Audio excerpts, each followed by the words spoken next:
Ravens Vail is a dark fantasy horror anthology podcast that may contain explicit language and thematic elements not suitable for all audiences. Listener discretion is advised. Welcome to Ravens Vail, a dark fantasy horror anthology podcast set in the shadowy world of the Deep South, a convergent reality situated around what most of humanity has accepted as reality.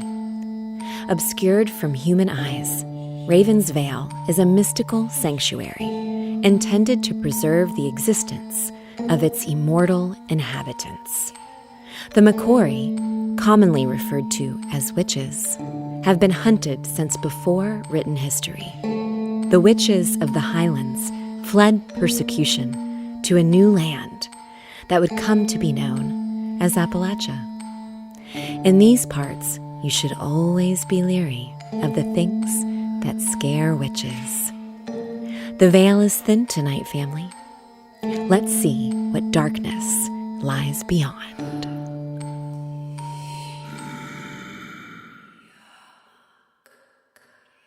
Well, hey there, family. We are so glad you are with us this evening. I'm Nick Devan, your host for this post-seasons recap episode. In this episode, we're going to recap the events of the first season of the Ravens Vail podcast. We'll discuss our favorite moments, our theories, our predictions, and our hopes for the future of Ravens Vail. So grab your wands and let's dive into the magical world of Ravens Vail. As we wrap up this season of the Ravens Vail podcast, let's take a moment to look back at the journey we've been on together. Spoiler alert. The following content contains many spoilers. Please proceed with caution if you wish to avoid them. If you haven't listened to all the episodes in Season 1, stop now and go listen to them. You won't regret it. In Episode 0, The Convergence, we started our journey learning about an alternate reality where the Macquarie, an immortal magical race of witches, traveled from the highlands of Caledonia to establish a magical sanctuary called Ravens Vail. Hunted, persecuted, and murdered, they fled to the new land that is today known as Appalachia to live peacefully away from humanity and the witch hunters. Their peace is shattered when one of their own betrays them, leading to a chilling confrontation and the question of, were they really safe? Episode 1, Sybil Shroud, introduced us to Miss Sybil Ashford, a beautiful red-haired, strong-willed schoolteacher from Hemlock Holler. Sybil wakes up in the middle of the night feeling out of sorts and senses a strange presence. She finds herself transported to the house of her night terrors and must confront her biggest fear. The episode ends with Sybil discovering a journal that reveals her mysterious and troubling past. In our second episode, Homecoming, Sybil finds herself trapped in the house of her night terrors, being attacked by a monstrous demon. As the episode progresses, Sybil discovers strange symbols that protect the house from the demon's attacks. With the magical help of her Aunt Ruby Bee, Sybil is eventually transported to the safety of Ravens Vail. The reality of discovering a demon is out to destroy her is almost more than she can take. In the third episode, Deathbed, after Sybil is magically transported to the safety of Ravens Vail, inside the Macquarie Temple, she discovers she's a witch and that the demon, Brock Crossell, Lord of the Fifth Circle of the Void, is trying to kill her. Aunt Ruby Bee reveals the truth about Sybil's powers and the events that led to her memory being erased. Aunt Ruby Bee assures her that everything is under control. Imagine discovering that everything you knew about yourself was an elaborate hoax, even if it was for your own good. In Episode 4, The Penumbra, Aunt Ruby Bee and Sybil have a conversation about the difficult tasks Sybil must undertake. With the guidance of Aunt Ruby Bee and the help of other powerful Macquarie, Sybil endures the mysterious and transformative ritual to restore her power and her memory. As the ritual concludes, Sybil falls to the ground, seemingly lifeless, but Aunt Ruby Bee assures everyone that she will be okay. Sybil remains unconscious, but a handsome older man sits by her bedside. Sybil dreams of her mother and the demon, while Aunt Ruby Bee tends to her. In the fifth episode, Sybil's Rest, Sybil remains in a death-like magical coma, with her father, Palmer, and Aunt Ruby Bee watching over her. Aunt Ruby Bee expresses her worry and guilt over the decision they made to strip Sybil of her defenses. Sybil eventually wakes up but finds herself in the house from her night terrors, but it is now old and dilapidated. In her childhood bedroom, she encounters the ghost of her best friends, twins, Lucy and Ruby, who were killed by the demon on Christmas Eve. The twins magically help her sort out her memories. The episode ends with Sybil waking up back in Ravens Vail, bewildered but grateful for the return of her memory. In our 6th episode, The Awakening, Sybil wakes up to discover her magical powers and memory have been restored. She is initially confused and skeptical about the return of her father, Palmer Ashford, who she had been magically made to believe was dead. Aunt Ruby B explains that they had to make her believe her father was dead in order to protect her. In a passionate discourse with the Coven of Covens, Palmer reveals that Sybil is capable of wielding all of the magical ascensions. Nadira has foretold that Sybil is the way to destroy the demon once and for all. In Episode 7, Fortification, our season finale, the demon figures out a way to get through the protective wards of Ravens Vail. Making a deal with an ancient named Seraphax, the demon Vrock Corsell is allowed to possess a large gray wolf and penetrate the barriers protecting Ravens Vail while Sybil begins her magical training. After a killing spree that left 6 dead and multiple wounded, Sybil is attacked, coming to the realization that without full mastery of her powers, she is no match for the power of the demon and somehow magically glints inside the McCory Temple.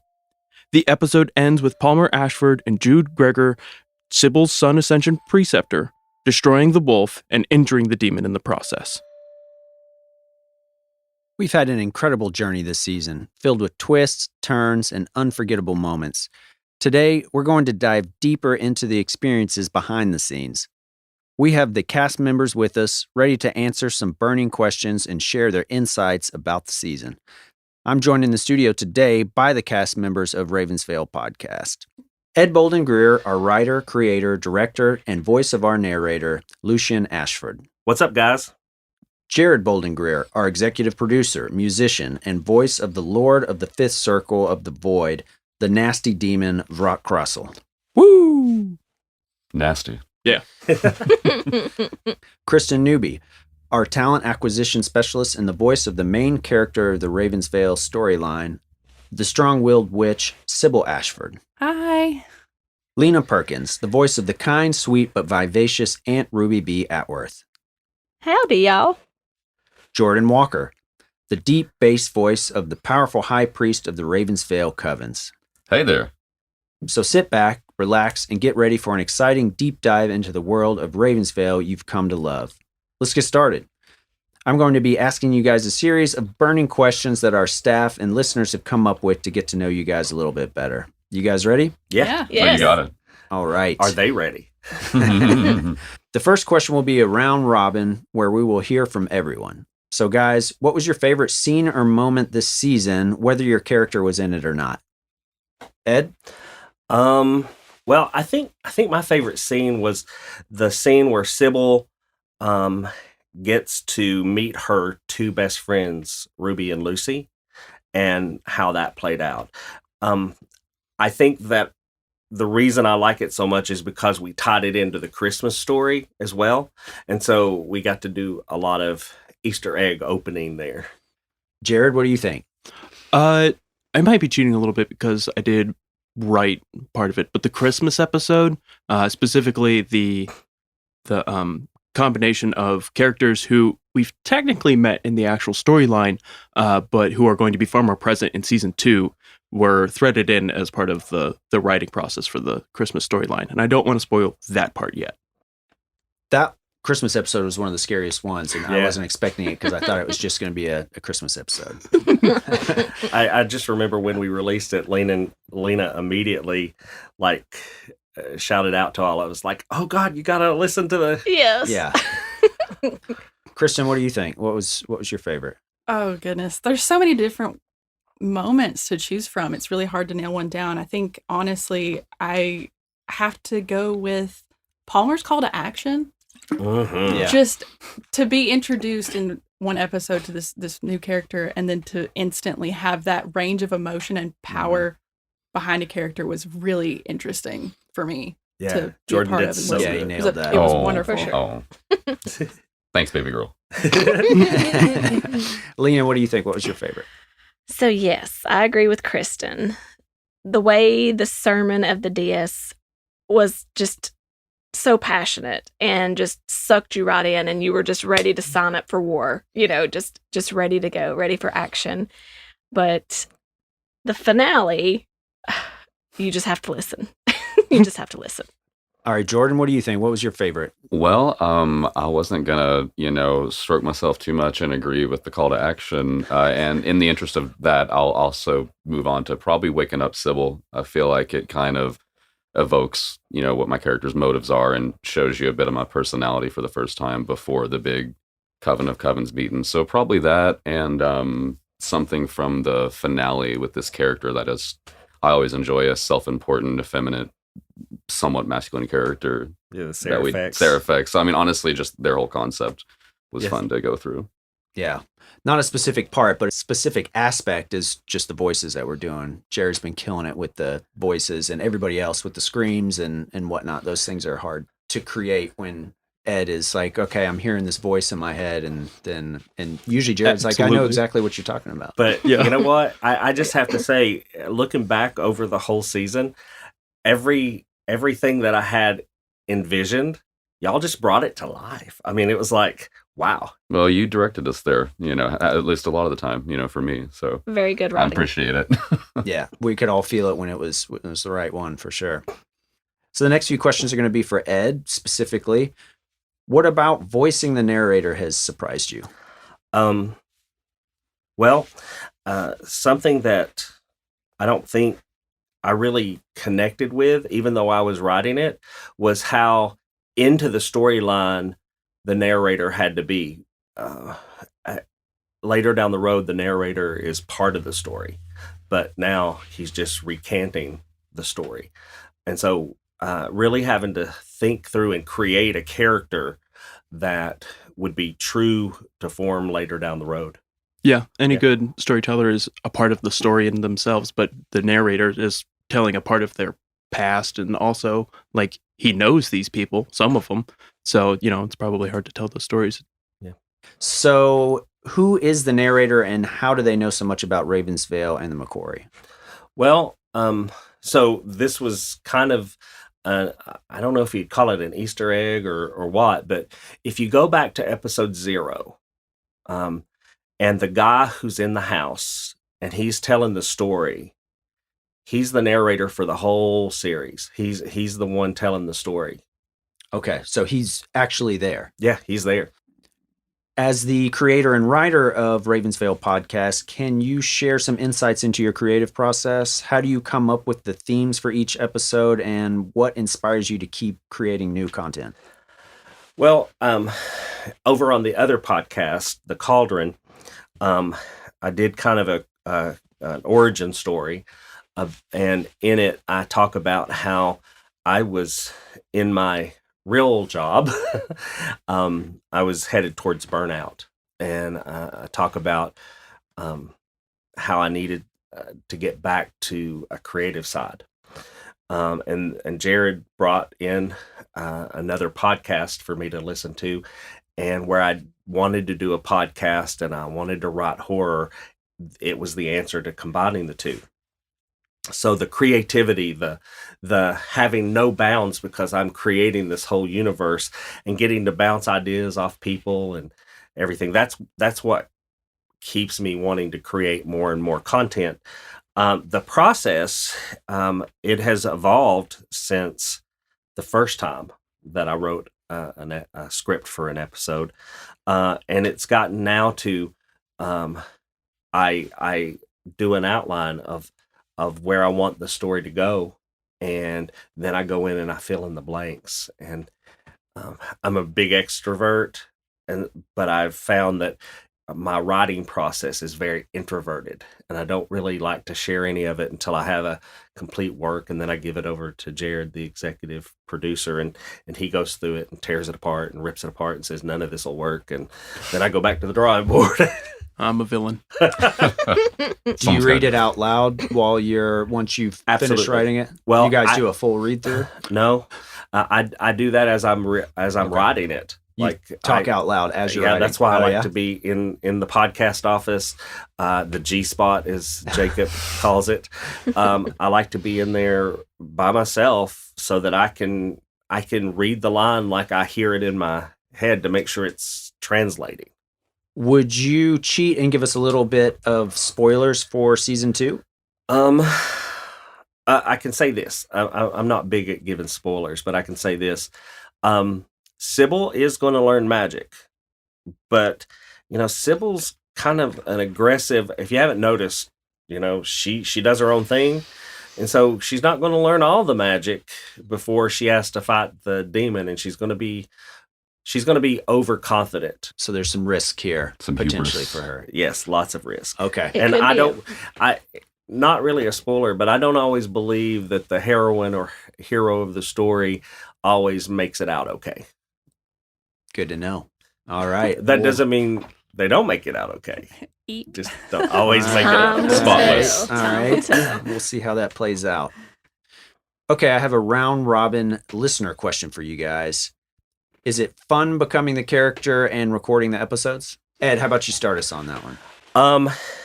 Well, I think that most of the time it's really fun getting into my character.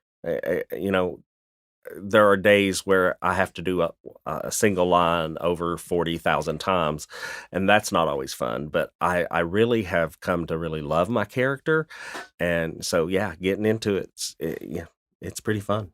Jared? Most of my parts are the abstract parts, so it's definitely out of fun to do the voices for the demon. You were saying earlier that the Ed's able to communicate, hey, I want you to do this thing, and I somehow know what it is. I know what it is because I made that noise in a Lowe's one day, and Ed's looking at me like, why are you doing that right now? Yeah. And then he makes me bring it out on command when we're in the studio. He's cataloging them. Yeah. We often say Jared's life goal is to be loud and make sounds. And so you never know what's going to come out of his mouth at any given time. So. Not at all. Never a dull moment. Yep. Kristen, what are you thinking? It's definitely fun. I mean, you couldn't ask for a better group of people to help you through the process and encourage you and keep you kind of on task. The character in and of herself, getting to that point has been interesting. I won't say that it's been completely all fun. It's been a challenge, but that's the whole vibe of this year is learn new things. So, Do you go back and listen to the voice before episodes? I try to sometimes to make sure that I'm on the same energy level so that it's not completely disjointed. But honestly, as much as I can, I try to kind of stay away from the recordings. I think one of the hard things for the Sybil character is that in this season, she's had to be the opposite of who she really is because she's just had her feet knocked out from under her. True. And so, Sometimes literally. Sometimes literally. I mean, she's always laying down and sleeping. Bless. Lena, how have you felt going into your character for shows? Yes, it is so much fun. I love coming to the recording studio, and I am amongst a great group of talented, gifted people, and it's just so much fun.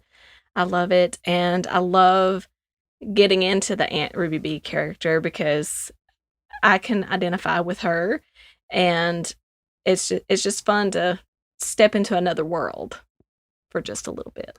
I have to say, I wasn't thinking about Lena when I created Aunt Ruby B, but now that she is We Aunt can't Ruby find B, anybody else. there wouldn't be anybody else. You can't say You are that. Aunt Well, Ruby thank B. you. Yep.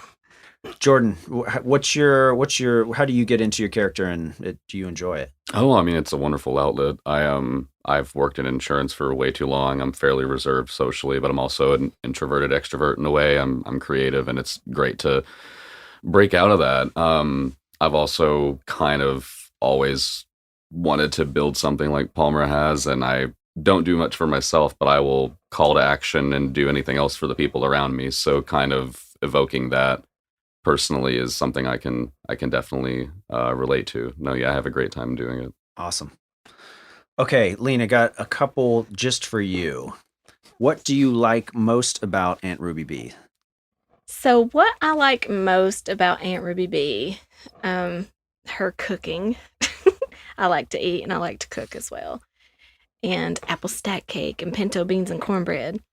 And I also, well, I just have one thing, I guess, to like most about her is what the question is. But like her love, she loves her people. She loves her niece. And I love that. Love is the most powerful.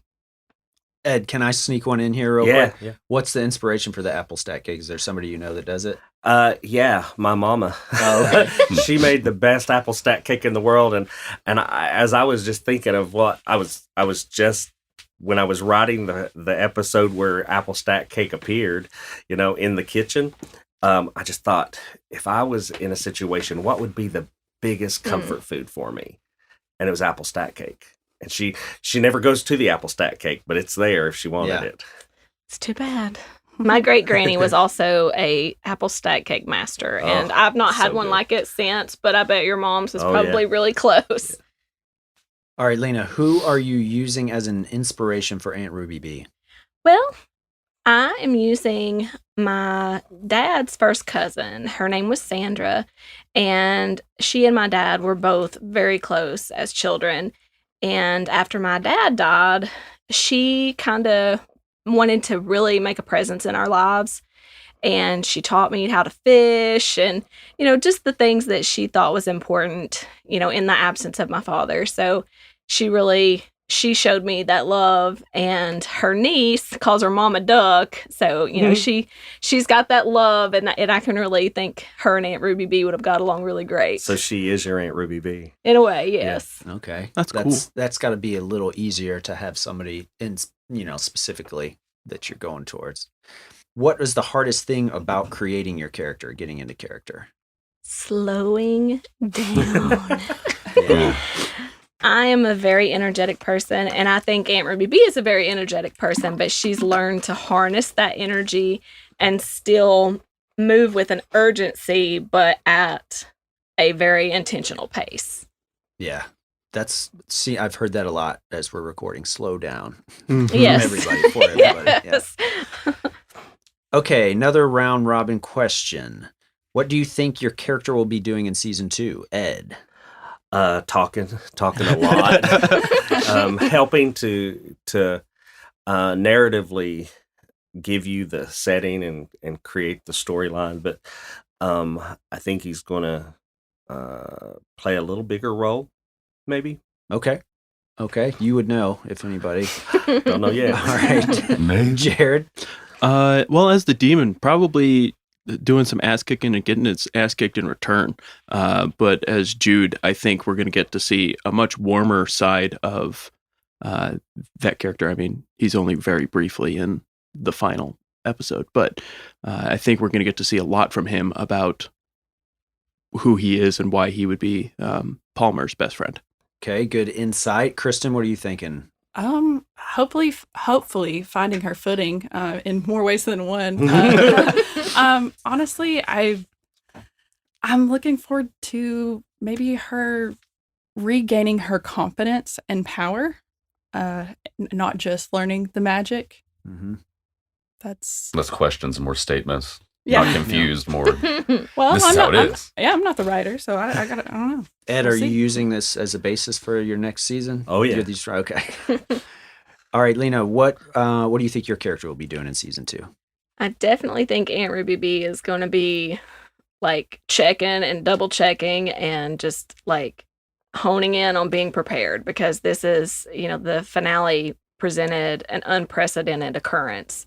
So she's like, how did this happen? So I think she's going to be really diligent. And Jordan, what do you think your character is going to be doing season 2? Kind of twisting in the wind between like the highest pride and joy he's ever had, and also the abject horror of seeing the price of that on his baby girl's well-being potentially, I imagine. All right, good predictions. We'll see. We'll come back and check that maybe later and see about these predictions.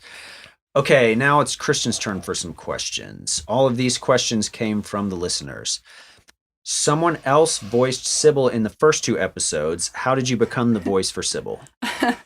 Well, just in conversation with Ed one day, we're talking about the fact that growing up, we were both kind of almost shamed into hiding our accents, Yep. our regional dialect. I still shy away from it even now, which is always interesting and trying to get back into this character when we do recording. And it just kind of slipped out. We're talking about different foods and stuff and how you would say different things. And there was a moment, I can't remember exactly what we were. I think you were at the Harry Scary interview. Yeah, we were. She let her country out. Yeah. And I was sitting there going, she's Sybil. Yeah, you just have those moments, in emotion and everything when it still comes out. But yeah, so we were just emotions and food. Yeah. Emotions. Food is emotion. It is, yeah. And I think we've all had the conversation about how we've tried to work the Southern Appalachian dialect out of our vernacular and our day-to-day conversations, and how difficult it is now to push it back in. I mean, I remember recording the finale, and I got through half of the intro and stopped and said, I'm not in character. Right. Yeah. Still have those moments where in that wrestling back and forth where you really do want to give the character that authenticity, but then at the same time, you have that little voice, that little thing in the back of your head that you got picked on. It was like, hey, you might sound a little too much there. I mean, it's hard to say yeller really and winder. Yeah. Yeah, especially reading it. Yeah. Because reading it, you kind of jump into proper form. Yep.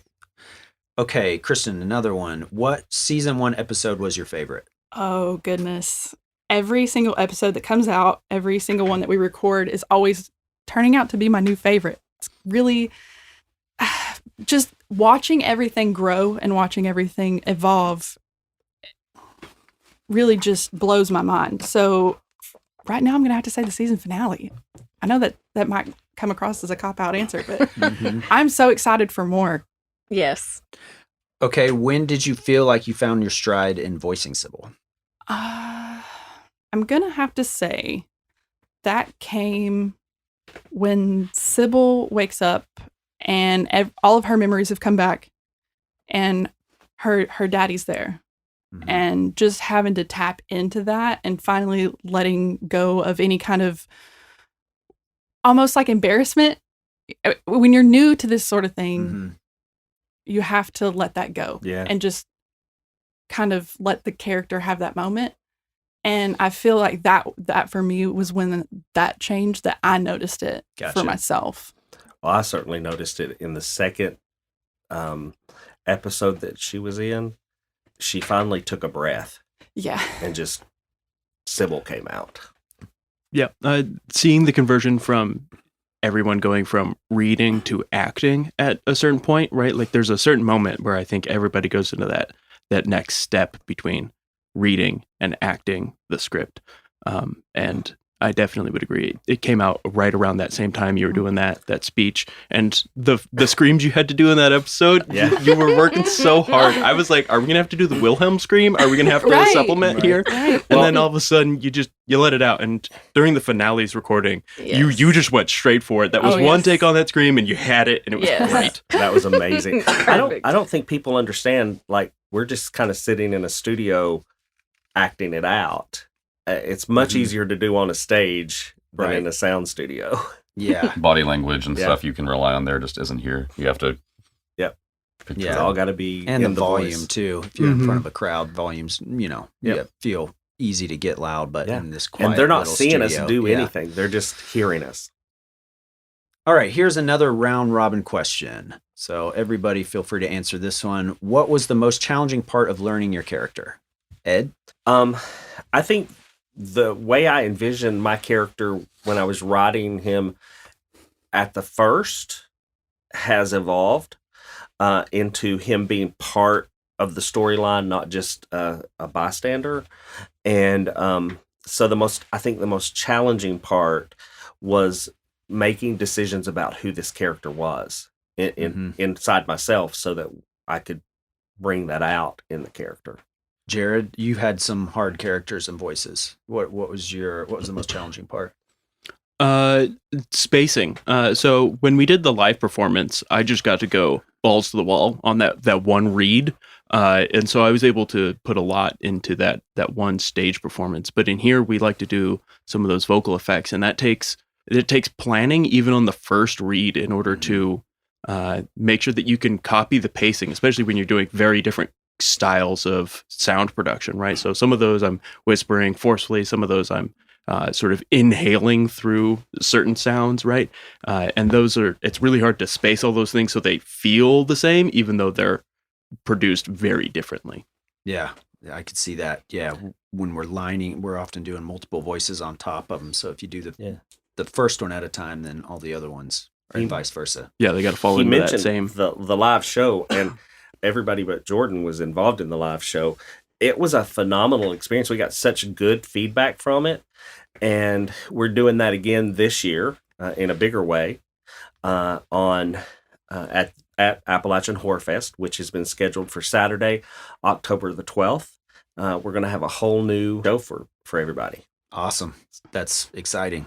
I know last year's went real well. Yeah. Okay, Kristen, what was the most challenging part of learning your character? There are so many different layers to the possible answer for this question on my end. Not only just the character, right? You think about, this is new to so many of us. Like me personally, this is a first, and it's easy to read aloud. You know, we've all done that in school throughout the years. Getting into the emotion of it, I feel like letting that out and making that translate, that's been fun, but definitely the biggest challenge for me. Lena, what do you think was the most challenging part of your character? Again, for me, just the slowing down, but also, Ed has done such an amazing job of writing, and I've really, I don't want to disappoint in how I read that. So, I want it to be exactly how you picture it to be. So that's been challenging, and Ed has done great at giving us tips and cues on how to say the things that we need to say to get across how he wants it to be done. So, but that's been challenging. Well, that's nice of you to say, but I want to just say it is so easy to work with this group, because if a line falls flat or something and we have to do it over, it's just a matter of just giving them like a little nudge in the right direction, and they just take it and run with it, and it's just amazing. It's really difficult when you're speaking live to stumble over words, right? When you get a spoonerism, when you flip two words and they get all mixed up together, it's really annoying and can be very embarrassing. But when you're doing these reads and that happens and it just keeps happening and you forget how to say the word because you've read it so many times in the last 4 minutes, and you're delivering it for the 32nd time but with slightly different energy to make it feel the right way, it can be so frustrating inside because you just want to do it the right way, right? And that's also a really difficult part of this whole thing, is trying to make sure that you carry the same energy, the same intent without losing any of the clarity, because everyone stumbles over their words. Yeah. So trying not to get wrapped up in that perfectionism, right? We all sit there, we trip over it, and then I feel personally attacked. I will say I'm the one who makes the biggest mistakes, and words that you wouldn't even imagine. Magnificent. I forgot how to say magnificent. I had to get somebody else to say it. But what a beautiful opportunity for us. That takes so much pressure when the creator himself is sitting over here doing retakes. We're like, oh, mouth okay, no word we can do We're this. good. We can do this. I know words. All right, Jordan, what was the most challenging part of your character? Well, we sound pretty similar, but we're not the same people at all. And he's obviously a bit older than me. His emotions, he can be... A bit? He's like a century and a half. Well, He's he's like a much millennium older and a than half Well, older than you. To the public, he's a dad. Honestly, his emotions, he has like a good grip of them. Mine kind of exists between 0 and 3 and 9 to 11. I don't really do well in any way between those numbers. And so having to, express that, having to, get from the reading to the acting for a new character I've, not heard of before, that's probably the most challenging thing. But thankfully, there's a good team around me that helps me there. Do you have a natural Southern accent, or are you from the South? No, yeah, I'm from Newmarket, about 30 minutes that way. It kind of comes out when I'm drunk or pissed, mostly. We get him really drunk and try to make him mad. Actually, I can't imagine him mad because the times that he has to do like anger portrayals, we have to kind of pump him up for that. So I don't think he has a big temper at all. Yeah, there's like a tempered glass ceiling between it. Like I can get there, but like if I'm there, I have a hard time coming back. So like it's just I'm naturally predisposed to no. Okay, now more specific questions for just Jordan. You're the most recent voice actor to join the cast. What was that like? I'd say, pretty warm and welcoming, not to be too cliche. I've also recently kind of had to face everything I built being in jeopardy on a personal level, just, relationship stuff like Palmer's going through. So, I mean, dealing with that and then my character being like, oh my God, I'm afraid of everything I've built and loved, being torn down, hit a little close to certain strings, and so, I don't know, everyone's demeanor and involvement and family disposition helped that, not to mention, being in a room with a bunch of strangers for the first time, Mm-hmm. Oh, and we're all strange. You For fit real. right in. You don't know the half of it. Bunch of kind, queer people. I think some of us. I don't know if the listeners know, but Kristen and Jared and I work together on a daily basis. We get to see each other. And we met Lena because she went to school at our school. And we see her occasionally. She just works up the hill, but we only see her occasionally. We never get to see him.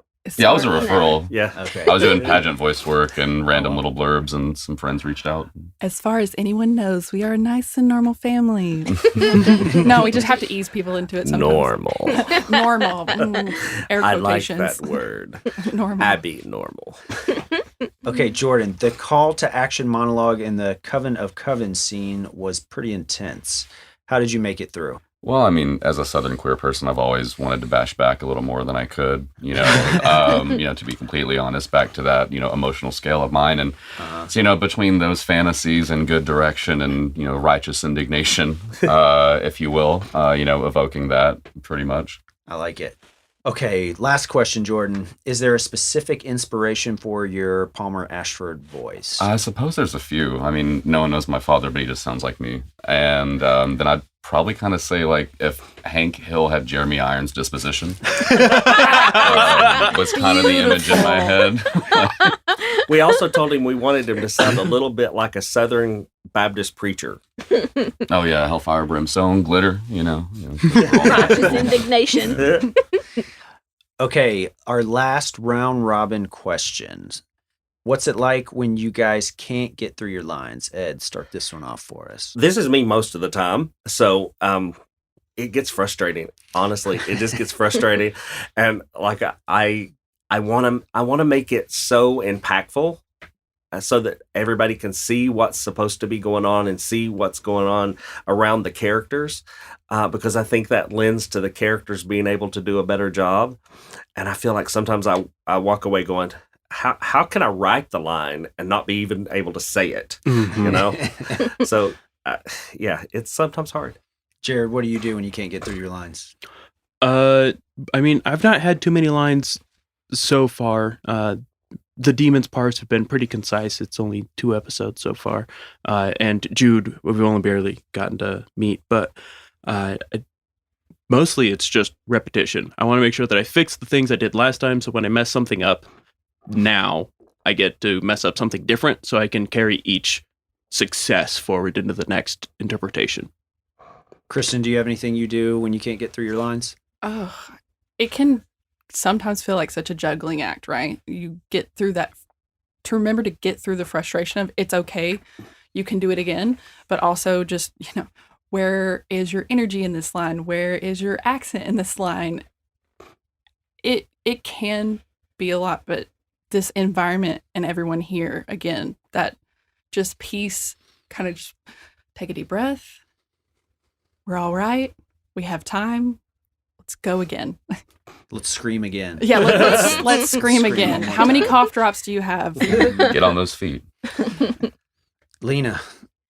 I just go, Honestly, same. Gets it out of my system. That's your reset.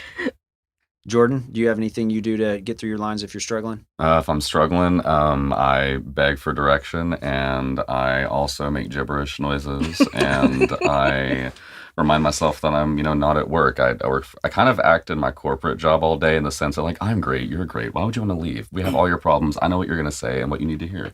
And so to break away from that is kind of hard sometimes, but, it's good for me.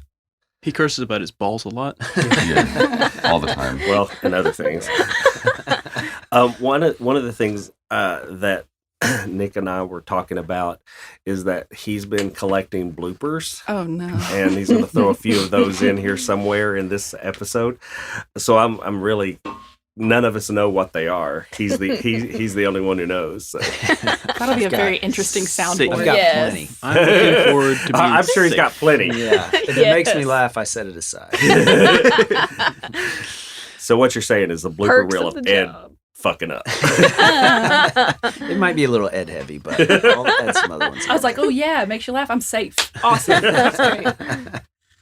Okay, Jared, that leaves you. You're the only one who I haven't asked specific questions to. Are you ready? Mm-hmm. Mm-hmm.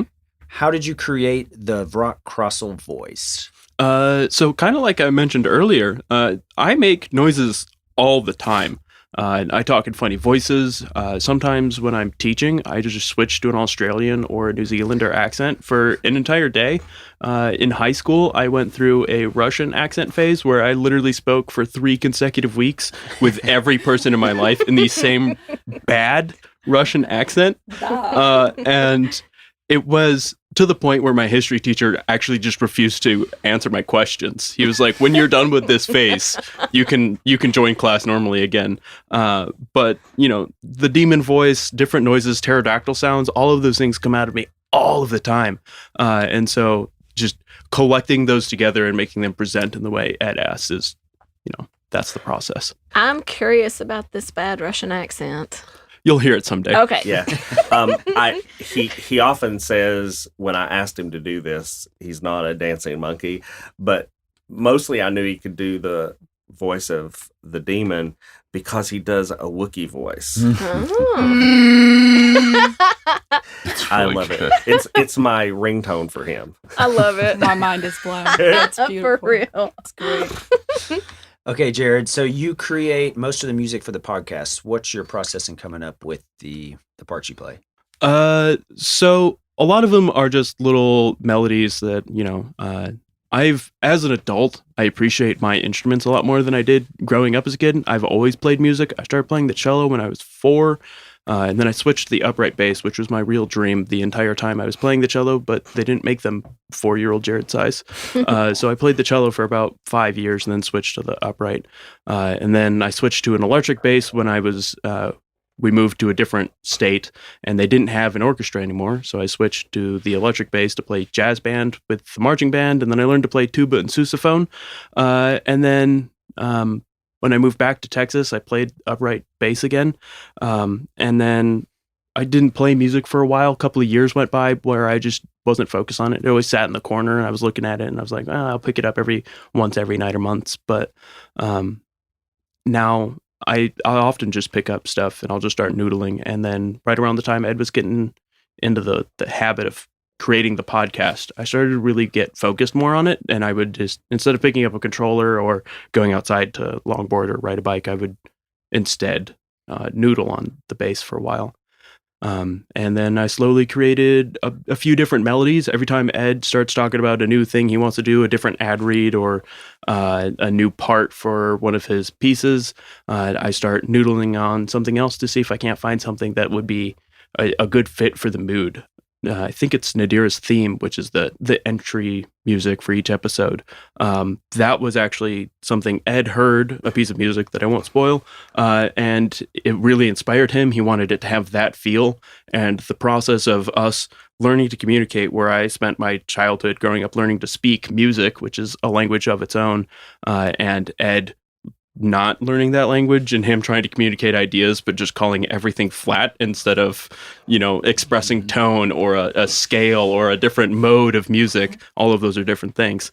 It was really complicated at first to get that, but once I realized it's a feel thing and I just keep pushing different buttons until I get the feel I want, then, or he wants, then that's part of the process too. Well, and I think that most people don't know Jared comes from a musical family. Like everybody does something musical. Mhm. And I come from a family where we talk about feelings, And so I'd say, I want it darker or I want it to be more spooky, And then I do have to give props to Nick because he takes all of the stuff that Jared does and then he adds things to it and he mixes it into what I can only say is just this fabulous artistic design. Absolutely. So that it is what I've imagined.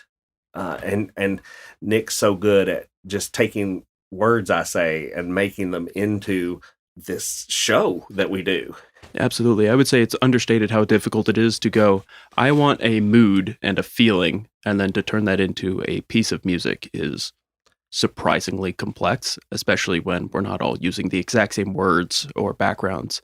And you do a really good job of that, Nick. Absolutely. Thank you. Well, and the pieces that you played lend to it too, because we didn't want something that was too out front, because usually there's dialogue behind it. And so that was sort of a different thing too, because you're not creating a song to be in the forefront. Yeah.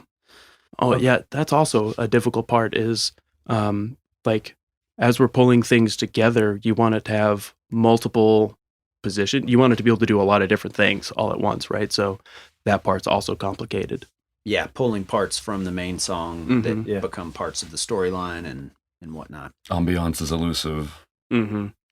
Okay, Jared, everyone was enamored with your story for the Christmas special. I understand you wrote it from scratch, creating the Cola-Geist. Do you think we will see more of the Ravens Vail Santa? Maybe this Christmas, not maybe. I don't know yet. I have been thinking about the different holiday pieces we're planning this year. And so we might see more of Santa. But I do think I like the feel of those kinds of stories. So maybe we'll get a snapshot of a different Christmas icon or Halloween icon interacting with the world, right? And then seeing how we can incorporate them into Ravens Vail. Maybe not every time, because that's not necessarily how the pieces come across every time. But I do like the idea of building out the extended or distant universe of Ravens Vail with these little side pieces where Santa Claus is real, there is actual Christian magic, but also what does it look like and how does it work is completely unexplored still. Let's be clear. Santa Claus is real. Yeah. I will add on to that when Jared presented me with his Christmas story, I was amazed. Like, it sounded like something from old folklore, like traditions of days gone by. And then to come to find out, I was asking him about the Cola-Geist. He's like, no, I created that character. And I was like, and I started Googling. I was like, there's no Cola-Geist? And there wasn't. There's no character like that out there. And so I was just amazed at how comprehensive the story was. And it just blew my mind. And I thought, this is the Christmas story. I've thought about it a lot. Why would you give somebody a black rock if you're disappointed with them for Christmas? And so I was like, maybe for something spooky for Christmas, we can figure out why we give somebody rocks and, broke off a piece of an evil spirit to keep them from eating babies is pretty good reason. It's pretty good reason in my book. I think it's, as I said earlier, I think it's the most disturbing episode we've had. And I wasn't expecting it because it was Christmas. And He did such a good job. The mental imagery. You were specifically asked to put sleigh bells at the beginning, and I was like, oh, that's misleading. Yeah, Christmas hasn't been jovial for its whole history. There's a lot of horror and tough lessons and getting through and, death and whatnot in Christmas history. And lastly, Jared, what's it like being married to the creator of Ravens Vail? So shorter answer is interesting. Long answer is I get both the best and the worst versions of all of the stories. And he said he likes to write by himself a lot. And that's true. But I also get phone calls, sometimes 3 or 4 in an hour. Hey, what about this part where he reads it? And then I go, nope, you need a different word for that section or whatever. And That's when I go, ah! yeah, and then he's pretty put out by the fact that I'm like, we need to change this entire paragraph. This paragraph is not working. It works in your head, but reading it out loud will be impossible. Or there was a thing we were editing for the final episode. Oh, the solution board. So one of the things I really enjoy is thinking about language and stuff like that. And people would use a proper noun for something like that. So it's just sort of a throwaway segment, but if you can build a word to solve a problem, there's a name for that concept with people who have to do that a lot. And so when he was writing it, it was originally a more wordy concept, but I was like, they would just make that a single thing. Like if this is a thing people do, especially frequently, it would just be a single thing. And so I do enjoy that kind of editing where I get to help shape the quieter part of the world building. Yeah. So, I mean, he's helped tremendously, like just coming up with a solution, the solution ward is like having the terminology, because I can write a paragraph about the solution ward, but having the one term that becomes canon is amazing. Well, family, that brings us to the end of our cast question segment. A huge thank you to our amazing cast for their insightful answers and for bringing our beloved characters to life. We thought it might be nice to let the cast say a few words to close the episode. Take it away, gang. As we conclude the first season of Ravens Vail podcast, we find ourselves overwhelmed with a mix of emotions. We've laughed together, cried together, and most importantly, grown together. Your feedback and passion for Ravens Vail have enriched our content and inspired us to strive for more. Each episode has been a magical journey, and you've been with us every step of the way. We want to take a moment to express our deepest gratitude to each and every one of you. Your love for the world of Ravens Vail has been the driving force behind our journey so far, and we've delved into mysteries of the McCory, found hope in the most unexpected places. We've been seeing characters evolve, relationships change, and narratives twist in ways that we could never predicted. But as we close this chapter in the world of Ravens Vail, we want to take a moment to appreciate you, our listeners. Your support, your enthusiasm, your engagement, and your love for this podcast have been the driving force behind every episode we've produced. You've made this journey worthwhile. It's been an incredible adventure, and it's all thanks to you, our dedicated listeners. We're thrilled to announce that because of all the wonderful feedback and support, Small Raven Media has approved the Ravens Vail podcast for another season. So our story will continue in May. But don't worry, this isn't goodbye. We're reminded of a quote by T.S. Eliot. What we call the beginning is often the end, and to make an end is to make a beginning. The end is where we start from. So while this may be the end of our current season, it's also the beginning of a new one. We promise to return with an even more captivating storyline, more unforgettable characters, and more moments that will keep us on the edge of our seats. Until we return in May, keep the spirit of Ravens Vail alive in your heart. Remember the lessons we've learned, the stories we've shared, and the journey we've embarked upon. And most importantly, remember that every end is just a new beginning in disguise. While we're closing this chapter, another one is just around the corner. We're going to take a brief hiatus to give the cast and crew a well-deserved break for all of their hard work. This pause in production is not a signal of an ending, but rather an opportunity for the team to recharge and rejuvenate. The relentless pace of creating engaging content can often be demanding, and this hiatus ensures that the cast and crew have ample time to relax, gather new ideas, and return with a renewed energy and creativity.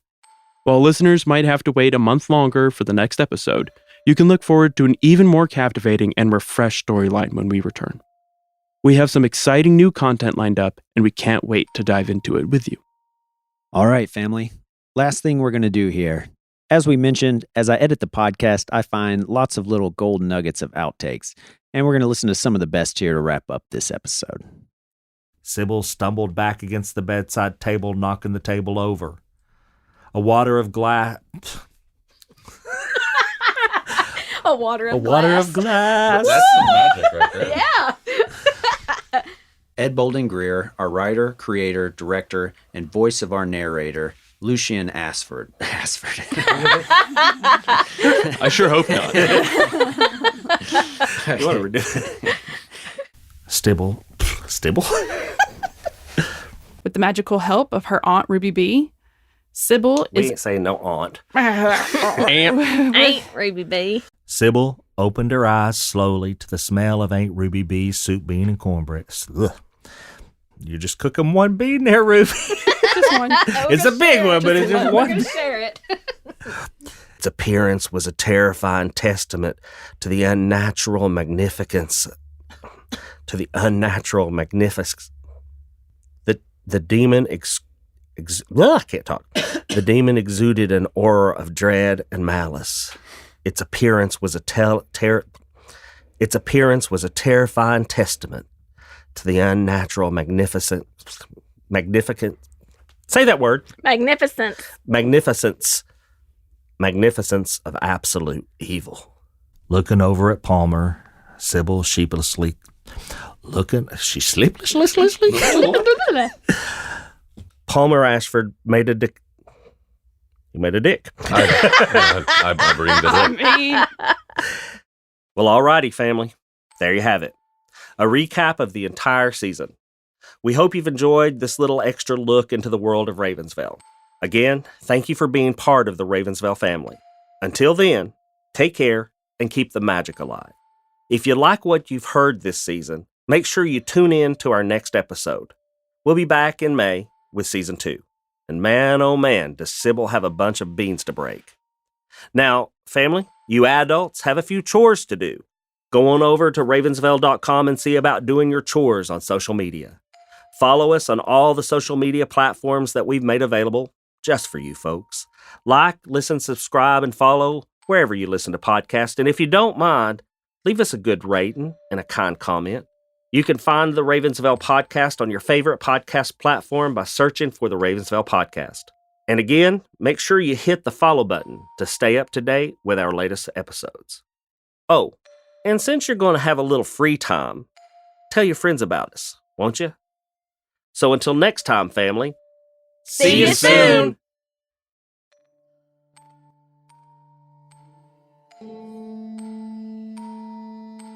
The Ravens Vail podcast is a production of Small Raven Media. Today's episode was written and directed by Ed Bolton Greer. The host was Nick Devan. The voice of Sybil Ashford was performed by Kristen Newby. The voice of Aunt Ruby B. Atworth was performed by Lena Perkins. The voice of Palmer Ashford was performed by Jordan Walker. Audio engineering and sound design by Nick Devan at Nicky D Sound. Copyrighted 2024 Small Raven Media. All rights reserved.